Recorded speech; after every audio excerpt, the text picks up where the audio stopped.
Baik. Walaupun saya dilabelkan sebagai kafir, saya tetap menghormati umat yang beragama Islam untuk solat. Terima kasih. Speaker.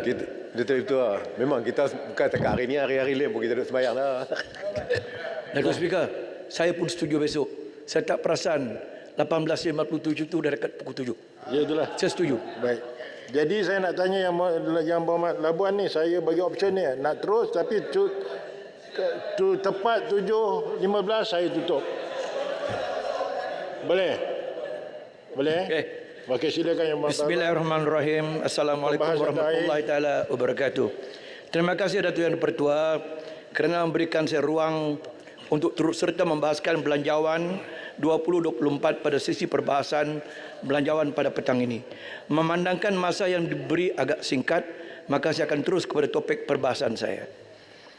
Datuk Yang Dipertua, saya ingin mengucapkan terima kasih kepada Perdana Menteri yang juga Menteri Keuangan kerana telah menyebut dalam ucapan belanjawan 2024 bahawa bagi menyokong pembangunan pusat perniagaan keuangan antarabangsa Labuan ataupun Labuan International Business Financial Centre ataupun Labuan IBFC sebagai hub keuangan Islam dan patuh syariah, maka kerajaan bercadang untuk mengkecualikan cukai pendapatan sepenuhnya selama 5 tahun kepada entiti Labuan yang menjalankan aktiviti perdagangan berkaitan keuangan Islam seperti perbankan digital Islam, bursa digital Islam, pengeluar token digital Islam dan syarikat berkaitan ummah. Saya sokong cadangan kerajaan. Malah kerajaan patut lebih banyak bantu Labuan IBFC ini untuk menjadikannya lebih menarik kepada pelanggan dan pelabur mereka. Labuan IBFC bertanggungjawab memertabatkan nama negara Malaysia di persada keuangan antarabangsa, bukan saja Labuan. Oleh itu, kerajaan harus bagikan pelbagai insentif kepada Labuan IBFC supaya menjadi lebih menarik. Saya sedar melalui pengumuman pelepasan cukai penuh atau 100% untuk tempoh 5 tahun ini tidak menguntungkan warga tempatan. Inilah disebabkan pelepasan cukai tersebut hanya merangkumi aktiviti perdagangan berkaitan keuangan Islam, di antaranya perbankan digital Islam, bursa digital, pengeluar token dan juga syarikat berkaitan ummah yang mana urusan perniagaan mereka dikelola oleh Labuan IBFC bukan bawah SSM ataupun PBT mengeluarkan lesen mereka. Dalam arti kata lain, ini bukan perniagaan orang biasa, Datuk Yang Dipertua. Ini perniagaan orang-orang luar biasa. Untuk menjadikan Labuan sebagai destinasi menarik kepada kaki tangan kerajaan yang diperintahkan bertugas ke Labuan, kaki tangan swasta seperti Petronas dan peniaga-peniaga tempatan, saya mencadangkan supaya cukai import kereta dikaji semula. Labuan duty free, Yang Berhormat Datuk Speaker.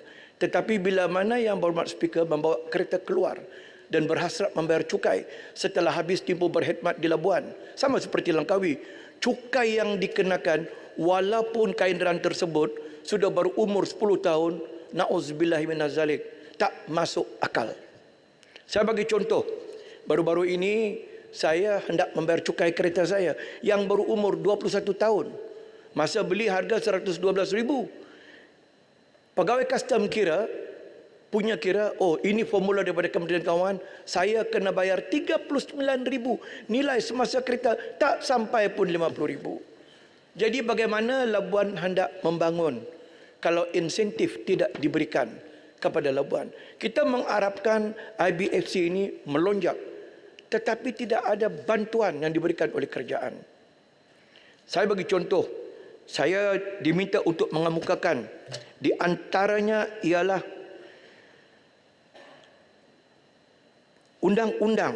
pindaan undang-undang berkaitan Labuan IBFC.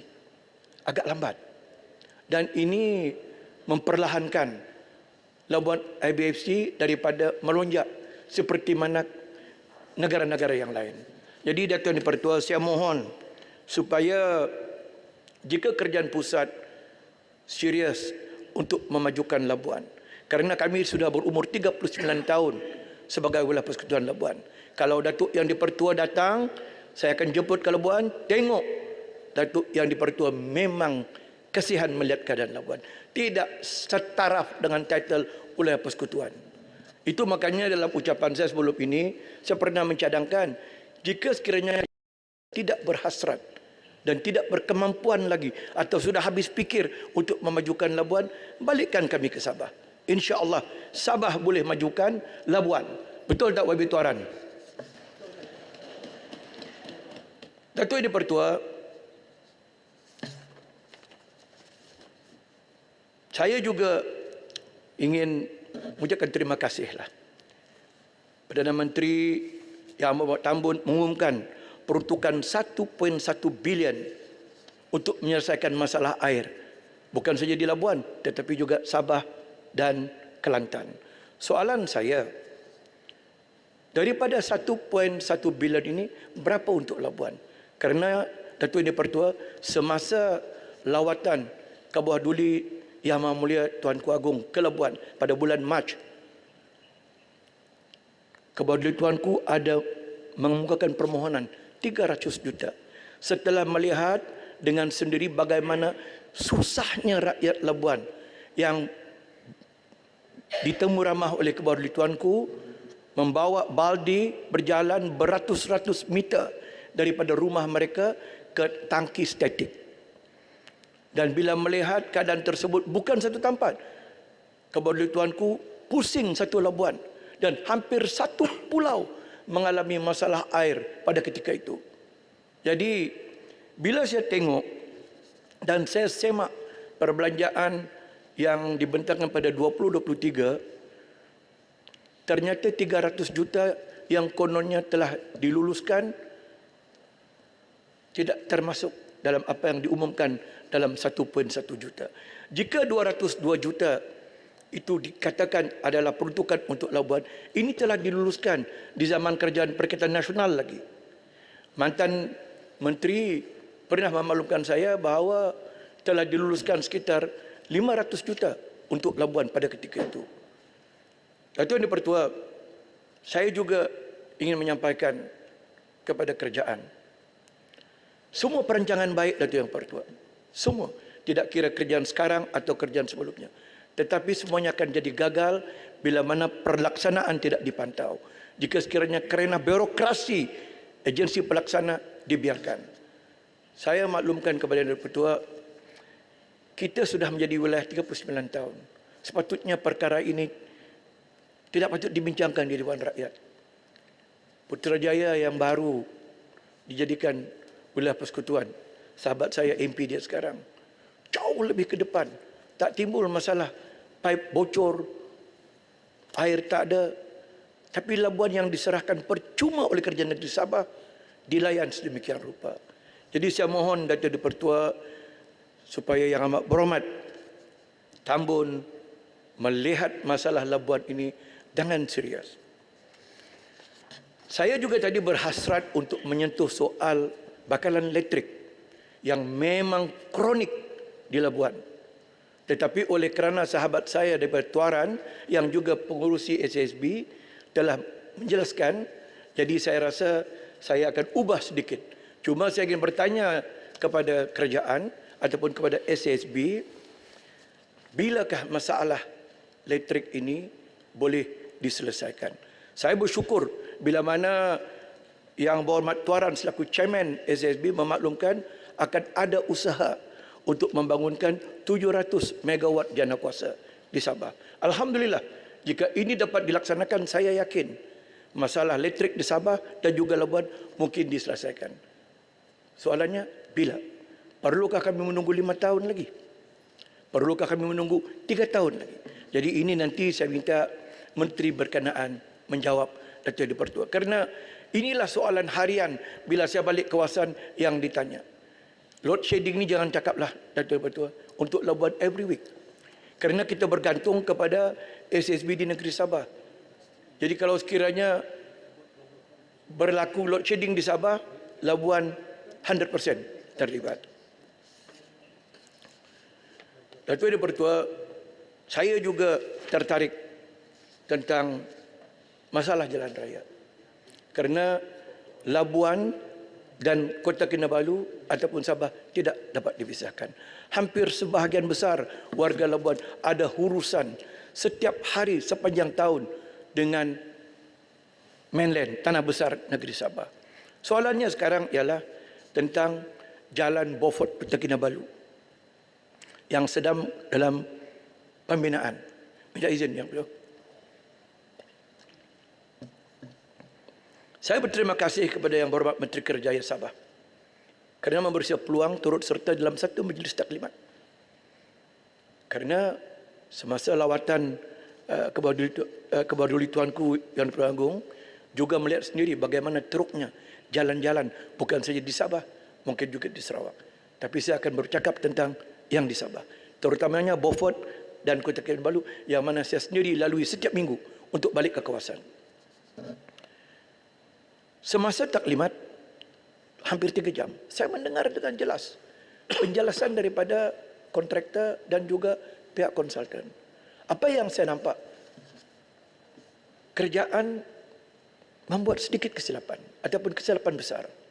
Bila mana kerjaan baru mengambil alih pucuk pimpinan di Sabah pada ketika itu, kerjaan telah menamatkan sistem Project Delivery Partner ataupun PDP dan melantik konsultan dan PMC untuk menyelia mengurus projek berskala mega seperti Pan Borneo, di mana konsultan dan PMC yang dilantik tidak berkemampuan untuk memikul apatah lagi melaksanakan amanah besar kerjaan seperti projek Pan Borneo yang setiap pakej bernilai ratusan juta. Untuk makluman Datuk Yang Dipertua, PDP adalah berfungsi sebagai single point of accountability dengan izin dalam pelaksanaan dan pengurusan projek lebuh raya Pan Borneo. Saya dimaklumkan prestasi syarikat PDP yang dilantik adalah diukur melalui 2 indeks pencapaian, iaitu melaksanakan projek tersebut dengan jangka masa yang telah dipersetujui, jumlah kos projek yang telah dipersetujui. Dengan adanya 2 indeks prestasi tersebut, maka diharapkan PDP dapat mengurus pelaksanaan projek dengan dapat mengawal pencapaian projek siap mengikut tempoh kos yang terkawal. Tapi sistem ini dibatalkan, ditamatkan, dilantik contohnya konsultan dan PMC. Datuk Yang Dipertua, semasa taklimat saya mendengar keluhan kontraktor tidak dibayar 300 juta ringgit untuk pakej 1 dan pakej 2 daripada sempadan lawas hinggalah ke Beaufort. Mana ada kontraktor boleh tahan jika sekiranya kerjaan tidak bayar? Jadi kalau perkara ini berterusan, kita akan menyalahkan kontraktor. Datuk Yang Dipertua, saya pernah jadi pengurusi Perbadanan Labuan yang juga pengurusi tender. Waktu saya menjadi pengurusi, saya tak benarkan konsultan meletakkan kesalahan atas kontraktor. Kerana kontraktor banyak kekangan. Contohnya, dalam projek Jalan Pan Borneo, pengambilan tanah bukan urusan kontraktor. Pemindahan utility, tiang-tiang elektrik, pipe air dan segala macam, bukan tugas kontraktor. Ini adalah tugas agensi dan jabatan berkaitan untuk melakukan. Jika mereka lambat melakukan apa yang patut dilakukan, maka kerja-kerja kontraktor tertangguh. Wajarkah mereka ini hanya kerana ada kelewatan di pihak kerajaan, jabatan atau agensi, bayaran mereka ditangguh? Dan inilah yang saya dengar semasa taklimat. Jadi saya ingin memaklumkan Datuk Yang Dipertua kepada Kementerian Keuangan supaya melantik konsultan yang betul-betul berwibawa supaya tidak berlaku kelewatan seperti ini. Datuk Yang Dipertua, saya juga ingin menyentuh soal SST. Sebagai pulau, saya terputus sama seperti Langkawi. Barang harian daripada tongges, sayur, ikan, sebahagiannya datang daripada tanah besar negeri Sabah menggunakan pengangkutan lori dan segala macam. bila mana berlaku kenaikan SST dan disebut di antaranya akan dilebarkan kepada logistik, maka harga barang di Labuan tetap akan tinggi. Sekarang pun Dato' Yang di-Pertua, jika sahabat saya daripada Tawau tadi mengatakan, oh, barang di Sabah dan Sarawak mahal berbanding di Semenanjung, kalau dibandingkan dengan Labuan, saya rasa Labuanlah harga barang makan yang paling mahal, sangat mahal, dan memang tidak wajar. Jadi inilah saya minta kepada Dato' Yang di-Pertua supaya dipertimbangkan, supaya kos pengangkutan daripada Labuan, daripada Kota Kinabalu ke Labuan, kalau boleh, betul boleh dituntut oleh logistik operator, maka barangan tidak sepatutnya naik. Jika tidak, SST ini akan membebankan negara. Saya menyokong kerajaan untuk mencari sumber pendapatan lain melalui pelbagai cukai, tetapi jangan menganiaya rakyat marhaen. Dato' Yang di-Pertua, Dato' Yang di-Pertua, saya minta sikit saja lagi. Saya ingin juga menyentuh sikit Dato' Yang di-Pertua. Ini tentang 2 minit. memperkenalkan Dato' Yang di-Pertua 5 minit. Pasal Dato' Yang di-Pertua sudah silap tadi. Tuaran bukan ketua parti. Dia sama macam saya. 5 minit. Saya tak pernah bagi Dato' Yang di-Pertua. First time. Tepat 7 suku saya tutup. Okey, sure. Okey. Dato' Yang di-Pertua, inisiatif baru di bawah Liberalisasi Visa Malaysia. Saya ingin bagi tahu di sini, kita nak tawarkan multiple visa dan visa on arrival kepada warga India dan warga China. Bolehkah saya cadangkan ataupun bolehkah saya bertanya pada kerajaan, sebelum perkara ini dilaksanakan, jawab dulu pertanyaan saya. Bagaimana dengan isu 1.2 juta warga Cina yang masuk ke Malaysia, yang keluar tanpa rekod, yang keluar dengan rekod hanya sekitar 700,000, yang masih berkeliaran tidak keluar daripada Malaysia sekitar 500,000. Ini ancaman kepada negara, Dato' Yang di-Pertua. Kalau kita tak dapat kesan mereka, kita nak buka lagi pintu kita, floodgate daripada negara China akan masuk, apa jadi? Mereka tetap akan hilang. Percayalah Dato' Yang di-Pertua. Jadi saya mohon Dato' Yang di-Pertua, terima kasih kerana bagi saya masa. InsyaAllah, patutnya saya ambil besok. Panjang masa saya. Saya mohon Dato' Yang di-Pertua, apapun yang saya katakan tadi, datangnya daripada rakyat di bawah. Saya juga seperti teman-teman saya yang lain, minta yang amat berhormat Tambun, pertimbangkanlah peruntukan untuk kami. Bukan untuk kami, untuk rakyat. Ini kali kedua saya menyebut. Terima kasih Dato' Yang di-Pertua. Yang Hormat Speaker, penjelasan untuk Speaker. Yang berhormat, dah 7 kerajaan suku. ini 16 orang, kami 21 di saat penghabisan. Kami, demikianlah kehebatan kami berbahas di Parlimen. Terima kasih Yang Berhormat Labuan. Ahli-ahli yang berhormat, mesyuarat Dewan hari ini ditangguh sehingga pukul 10 pagi hari Rabu 18 Oktober.